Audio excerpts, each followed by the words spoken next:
Vamos lá, meus amores, continuar corrigindo aqui os exercícios do capítulo 7, do capítulo 8. Vocês estão conseguindo ver minha tela?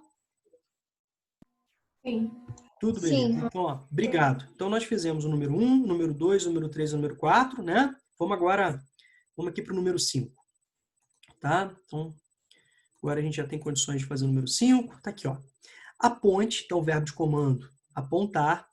Qual foi o avanço? Então, assim, obviamente que avanço não precisa ser algo positivo, pode ser negativo também. Por exemplo, o avanço dos casos de coronavírus, consequentemente, é algo negativo, né? Nesse caso aqui, é algo positivo, né? Aponte qual foi o avanço que o Brasil realizou com a nova lei de migração, né? De 2017, né? Então, a nova lei de migração, ela considera hoje, né? Considera a partir de 2017 que a migração é um direito humano, né? E não mais um problema relativo à segurança nacional. Era uma necessidade de mudança, né, nessa legislação para o Brasil se tornar muito mais adequado à realidade, né? Inclusive, a gente tem que lembrar que o Brasil é signatário, né, da Convenção de Genebra, da criação da Acnur, que é o Alto Comissariado das Nações Unidas para a questão dos refugiados. Então, tudo isso aí está relacionado. Então, foi um grande avanço aí em 2017, né, da lei da migração. Então, o que a lei da migração trouxe de avanço? Deixou, né, de considerar, né, que a migração era um problema relativo à segurança nacional e passa a entender que a migração, né, é uma questão de direito humano. Tudo bem? Alguma dúvida? Então, sai a lógica de segurança alimentar, a segurança nacional, né? Que perpassa pelo entendimento militar, de segurança militar, de segurança nacional, e passa por uma lógica, né, de direito estabelecido pelos seres humanos, né, de direito humano. Tudo bem aí, gente? Inclusive com responsabilidades socioeconômicas, né? Tudo tranquilo? Tudo. Então, beleza. Matamos aqui a 5, né? Já fizemos aqui a 5, vamos lá para 6. Explique a razão. Tranquilo? Então, o verbo de comando aqui é explicar. Explique a razão de a urbanização dos países europeus e dos Estados Unidos, né, ter ocorrido antes da urbanização da América Latina. Gente, se a gente entende que a urbanização é um processo caracterizado, né, entre outros fatores, pelo aumento da população residente em áreas consideradas urbanas, em detrimento das áreas, né, consideradas rurais, e esse processo está diretamente relacionado ao êxodo rural. Tá bom? Então, você tem o desenvolvimento, né, de atividades industriais. A atividade industrial é a primeira atividade econômica a criar emprego em grande escala nas áreas urbanas, certo? Ao mesmo tempo, a gente precisa entender o que estava acontecendo também no campo, né? O campo também vai se modernizar. Os investimentos de capitais também vão ganhar corpo, né? A mecanização, os investimentos, né, empresariais. O campo passa a ter uma dupla obrigação muito importante de produzir matérias-primas abundantes, diversificadas e progressivamente mais baratas para atender, né, a demanda das indústrias no seu processo de transformação de matérias-primas, né? Por outro lado, a gente precisa entender que aumentava-se também o número de pessoas que, morando nas áreas urbanas, não vão produzir seu próprio alimento, vão necessitar de comprá-lo. Então, o campo passa a ter também a obrigação de produzir mais alimentos para atender aquela parcela da população que não vai produzir seu alimento e vai adquiri-lo através do comércio. Tudo bem? Então, somando ao desenvolvimento industrial nas áreas urbanas, nós temos todo um dinamismo, né, do comércio, de serviços públicos, né? Então, a modernização do campo também gera falência do pequeno agricultor, gera desemprego estrutural tecnológico pela presença da máquina, né? Gera um processo de pauperização do campo, que é a pobreza. Tudo isso leva a uma lógica de maior exclusão, né? Algo histórico, algo estrutural, quando a gente fala do Brasil, nós temos uma ampliação da pobreza, da miséria, né, do desemprego no campo. Tranquilo? Então, os fatores repulsivos aumentam no campo. Enquanto isso, os fatores atrativos aumentam nas áreas urbanas. Fora isso, a gente precisa entender as políticas públicas, que são negligentes, são direcionadas, né, atendem aos desejos específicos daqueles grupos que controlam o cenário político em determinado momento, quais são as orientações. Então, a modernização do campo, o desenvolvimento industrial e comercial do setor secundário e terciário, né? A repulsão do campo, a atratividade da cidade são os fatores que levam a esse processo de urbanização. Nesse cenário, né, a urbanização dos países europeus e dos Estados Unidos, né, pegando a Inglaterra como referência por ser a pioneira no final do século XVIII, outros países passam a se industrializar, né, nas décadas seguintes, já no início do século XIX, como a França, né, seguidas aí da Bélgica, da Holanda, né, países que nós chamamos hoje, né, de Bélgica, de Holanda. Mais tarde, né, já no final do século XIX, já na segunda metade do século XIX, né, um processo de industrialização um pouco mais tardio, como o da Alemanha, como o da Itália. O início, né, de um processo de industrialização do então Império Russo, né? Beleza? E quando a gente fala dos Estados Unidos, século XIX, principalmente ali na segunda metade do século XIX, lembrando sempre que os Estados Unidos e a Alemanha, né, vão se apresentar como os pioneiros da chamada Segunda Revolução Industrial. Tudo bem? Então, a gente está falando de um processo de industrialização que ocorre desde o final do século XVIII, no caso da Inglaterra, né, e vai até iniciozinho, né, do século XX, perpassando pelo final do século XIX. Então, já, né, um processo de urbanização mais efetivo da América Latina, a gente vai relacionar também a uma industrialização mais tardia. Então, se a gente pegar países, né, como o Brasil, como o México, como a Argentina, o grosso, né, a industrialização mais intensa, de fato, se deu no pós-Segunda Guerra Mundial, se deu no pós, né, 1945, sobretudo a partir dos anos 50. Então, foi um processo de industrialização tardio. Isso impacta também na lógica da urbanização. E é sempre bom lembrar das diferenças também. Em relação aos países hoje considerados centrais, os países envolvidos, o processo de urbanização ele foi muito mais gradual, muito mais equilibrado, mais lento, né? Isso permitiu maior planejamento, maior preocupação com o planejamento. Isso minimiza os problemas urbanos. Quando a gente compara os países, né, subdesenvolvidos, como o Brasil, como o México, como a Argentina, que eu citei agora para vocês, entre outros, obviamente, que foi um processo extremamente acelerado, caótico, de baixo planejamento. Então, os impactos, né, foram muito intensos. Então, as problemáticas socioeconômicas ou socioambientais se apresentam muito mais gritantes do que quando a gente fala sobre o processo de urbanização dos países centrais. Com isso, os próprios indicadores socioeconômicos, né, permitem esse entendimento. Tá? Gente, alguma dúvida? Não. Não? Tudo tranquilo? Não. Sim. Tem certeza? Então vamos botar aqui tudo tranquilo. Tudo bem. Vamos lá para a questão número 7. Tá? A questão está aqui, ó. Entre os problemas das cidades latino-americanas, a gente está estudando vários problemas, né? Essa semana a gente estudou o problema de violência, o problema de moradia, né? O problema do caos do trânsito, né? O problema de transportes. Entre, né, os inúmeros problemas, aponte qual deles, então está perguntando aqui, ó, artigo definido, qual deles você acredita ser o mais grave. E você precisa justificar a sua resposta. O que acontece? Embora pareça que é uma resposta pessoal, de fato, ela não deixa de ser tão pessoal assim. Por que isso?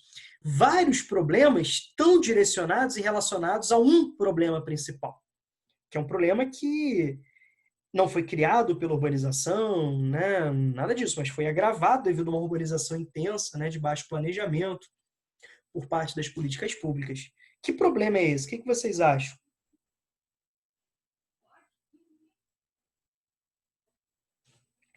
Que fator, por exemplo, poderia melhorar para minimizar problemas relacionados, né, à saúde, a problemas na educação, a problemas nos transportes, a problemas de violência, né? Você está falando sobre a desigualdade social? Perfeito, eu considero isso, né? A desigualdade social, né?